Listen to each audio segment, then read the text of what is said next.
नमस्कार। आज हम लेंगे व्यंजन जो विसर्ग संधि है, विसर्ग संधि का दूसरा प्रकार लेंगे, वो है आपका ऋतु संधि। ध्यान रखना है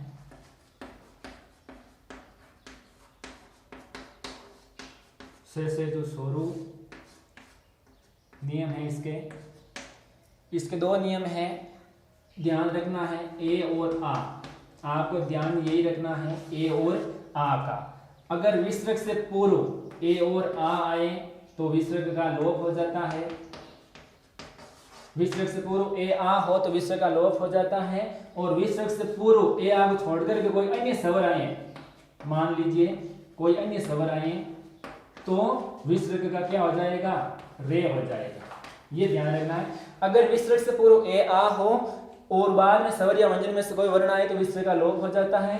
अगर विसर्ग से पूर्व ए आ को छोड़कर के कोई अन्य मान लीजिए स्वर आता है तो विसर्ग का क्या हो जाता है? आपके रे हो जाता है। यहां से समझेंगे पहला नियम, यदि विसर्ग से पूर्व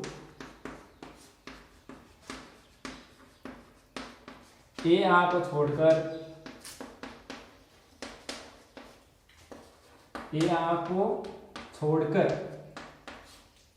कोई अन्य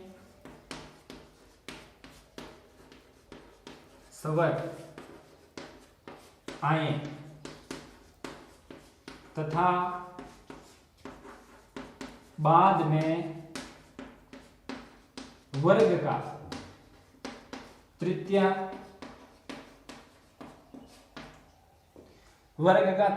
चतुर्थ, पंचम या स्वर में से कोई वर्ण आए तो विसर्ग का रे हो जाता है। विसर्ग का रे हो जाता है। जैसे यहां पे आपको ऋतु संधि में ध्यान देना है। पहला नियम है, यदि विसर्ग से पूर्व ए आ को छोड़ करके कोई अन्य स्वर आए और बाद में वर्ग का तृतीय, चतुर्थ या पंचम या कोई अन्य स्वर हो या इनमें से कोई आता है तो क्या हो जाता है? विसर्ग के स्थान पर रे हो जाता है। जैसे ले लेते हैं कवि प्लस गजती। ध्यान रखना है। अब यहाँ पे देखना है ए आ नहीं आया हुआ है, ए आ को छोड़ करके, तो यहाँ पे ई आई हुई है, सामने वर्ग का तृतीय वर्ण आया हुआ है तो वर्ग का तृतीय वर्ण है। अब यहाँ पे किसका करना है? विसर्ग का आपको क्या करना है? रे करना है। तो यहाँ क्या बन जाएगा? कवि, जो आधा रे है वो कहाँ चला जाएगा? गे के ऊपर, तो ये बन गया कवि गजती। ये बना आपका कवि गजती। जो विसर्ग हट गया है और विसर्ग के स्थान पर किसका प्रयोग करेंगे? हम रे का प्रयोग करेंगे। और ले लेते हैं 2 नंबर पर, जैसे भानु प्लस असो। अब ध्यान रखना है, यहाँ ओ आया हुआ है, सामने ए आया हुआ है, तो अब ये मतलब कोई भी स्वर आ सकता है। ए प्लस के बाद में आना चाहिए, प्लस से पहले नहीं आना चाहिए। ध्यान रखना है, क्यों? क्योंकि ए आ को छोड़कर कोई यानी स्वर आए, तो यहाँ पे ओ आया हुआ तो ये हो जाएगा आपका भनु। जो विसर्ग हटाओगे विसर्ग स्थान पर किसका प्रयोग करोगे? आप रे का प्रयोग करोगे, तो ये रे हो गया आपका आधा। सामने स्वर आया हुआ है तो मैंने पहले बता दिया, स्वर होता है वो इनके साथ में जुड़ता है, तो ये हो गया पूरा। और पीछे क्या बचा आपका? सो। ये बन गया भानु रसो। और ले लेते हैं 3 नंबर पर, ते प्लस आगम। यहां ध्यान देना है, आई आई हुई है, विसर्ग से पूर्व ए आ नहीं है, तो यहाँ क्या लिखेंगे हम? ते। विसर्ग को हटाना है, विसर्ग स्थान पर किसका प्रयोग करना है? रे का प्रयोग करना है। रे आधा है, बाद में क्या आया हुआ? कोई अन्य स्वर आया हुआ है, तो इस स्वर को रे के साथ में क्या कर देना है? जोड़ना है। और पीछे क्या बचा? सिर्फ गम, तो ये बन गया आपका 13 गम। ये है आपका ऋतु संधि का पहला नियम। ध्यान रखना, विसर्ग से पूर्व ए आ को छोड़ करके कोई अन्य स्वर आए और बाद में वर्ग का तृतीय, चतुर्थ, पंचम वर्ण या कोई अन्य स्वर हो तो विसर्ग का क्या हो जाता है? रे हो जाता है। अब लेते हैं ऋतु संधि का दूसरा नियम, यदि विसर्ग से पूर्व विसर्ग से पूर्व ए आए तथा बाद में स्वर या व्यंजन में से कोई वर्ण आए तो विसर्ग का लोप हो जाता है।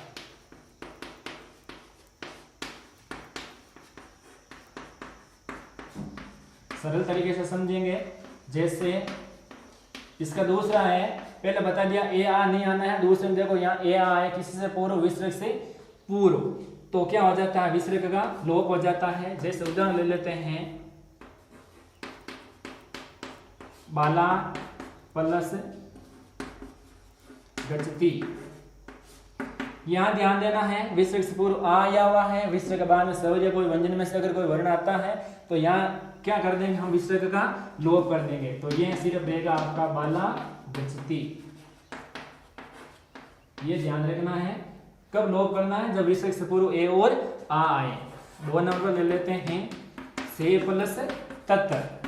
तो यहाँ पे विसर्ग से पूर्व ए आया हुआ है, यहाँ विसर्ग से पूर्व आ आया हुआ है, तो विसर्ग क्या कर देंगे, लोप कर देंगे, सेम लिख देंगे आगे से तत्। और ले लेते हैं, रामे पढ़ती।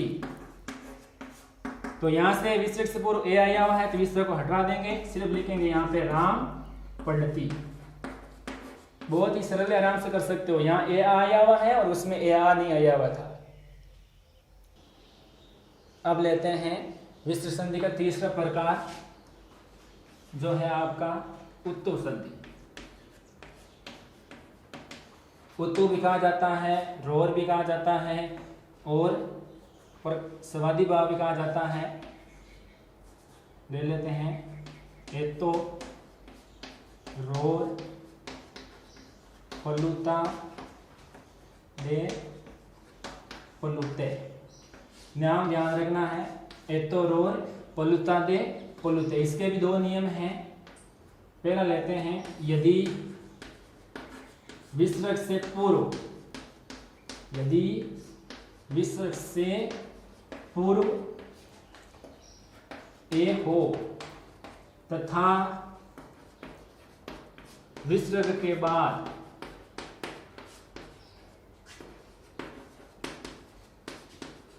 भी ए आए तो पहले वाले ए का ओ तथा दूसरा या बाद वाला ए का अवग्रह। ध्यान रखना है, अवग्रह इसका मतलब ए हो जाता है। जैसे जो भी आपका एग्जाम था, जैसे बोर्ड क्लास का संस्कृत का, इसमें से एक आपका उदाहरण भी आया था, यदि विसर्ग से पूर्व ए हो और विसर्ग के बाद, कहने का मतलब यहाँ यह है कि ये है आपका विसर्ग, उससे पहले ए और उसके बाद में ए, तो पहले वाले ए का ओ हो जाएगा और बाद वाले ए का अवग्रह हो जाएगा। ये ध्यान रखना है। अब इसके कुछ उदाहरण लेते हैं, जैसे ले लिए राम प्लस अयम। यह ध्यान रखना है, राम प्लस अयम, तो विसर्ग से पूर्व ए है, विसर्ग के बाद में ए है, तो विसर्ग से पहले ए का क्या कर देंगे हम, ओ, तो ये बन गए रामो। विसर्ग से बाद में ए का क्या कर देंगे, अवग्रह, ये बन गए रामो, और पीछे क्या लगा देंगे, यम। तो ये बन गया आपका रामो अयम। 2 नंबर ले लेते हैं, के प्लस अपी। अब यहाँ पे विसर्ग से पहले ए है, विसर्ग के बाद में ए है, तो विसर्ग से पहले ए का क्या कर देंगे हम, ओ कर देंगे, तो ये हो गया यहाँ पे ओ। बाद वाले ए का क्या हो जाएगा, ये अवग्रह हो जाएगा, और पी का क्या लिख देंगे हम, पी लिख देंगे। ये बन गया आपका कॉपी। 3 नंबर ले लेते हैं, बालक प्लस अवदत।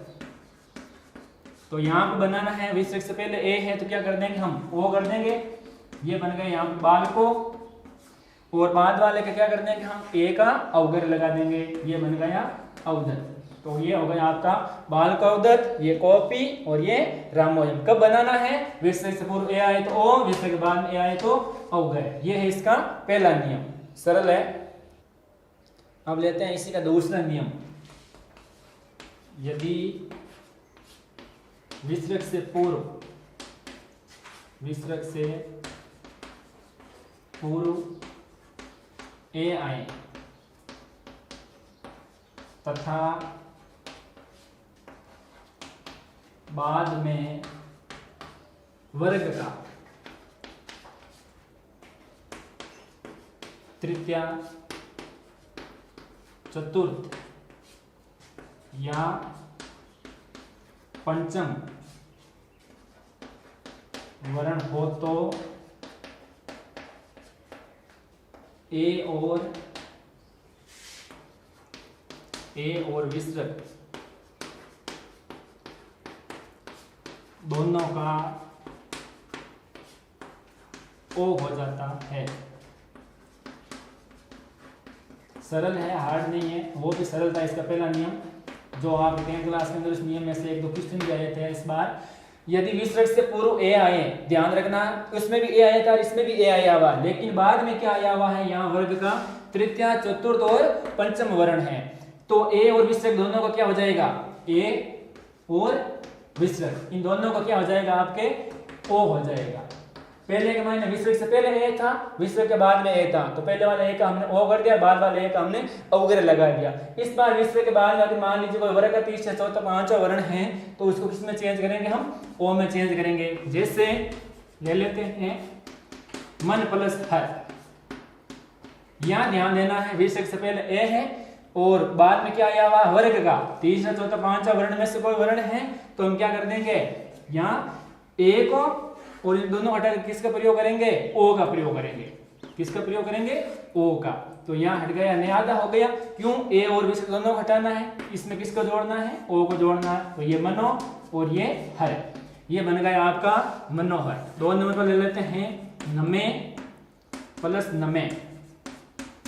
ये सरल है, हार्ड नहीं है। यहाँ विसर्ग से पहले ए आया हुआ है, विसर्ग के बाद में पंचम वर्ण आया हुआ है, जैसा कि परिभाषा में बताया गया है। तो क्या कर देंगे, हम ओ कर देंगे। ये मे का आधा हो गया, अब मे के किसको जोड़ेंगे, हम ओ को जोड़ेंगे।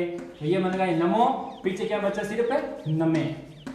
ये बन गया आपका नमो नमे। तीसरा और ले लेते हैं यस प्लस दा। यहाँ देखना है यस प्लस आपका दा है, विसर्ग से पहले ए है, विसर्ग के बाद में आधे या पंचम वर्ण में से कोई आया हुआ है या तृतीय वर्ण है, यहाँ ध्यान रखना है। तो इसका क्या कर देंगे, ये से हो जाएगा आधा, सेम हम किसका प्रयोग करेंगे, ओ का प्रयोग करेंगे। तो यहाँ क्या बन गया आपका यशो और पीछे क्या रहा आपका सिर्फ दा, ये बन गया आपका यशोदा। देखना यही है, ए से के बाद में क्या आना चाहिए आपका वर्ग का तृतीय, पंचम या चतुर्थ वर्ण आना चाहिए। ए आएगा तो ए का क्या हो जाएगा, उगरे, और पहले ए आएगा क्या हो जाएगा, ओ हो जाएगा। ये ध्यान रखना है। मनोहर, नमो नमे, यशोदा, बहुत ही सरल है। और इस प्रकार से जो हमारी संधि थी वो आज क्या हो गई है, पूर्ण रूप से कंप्लीट हो गई है। धन्यवाद।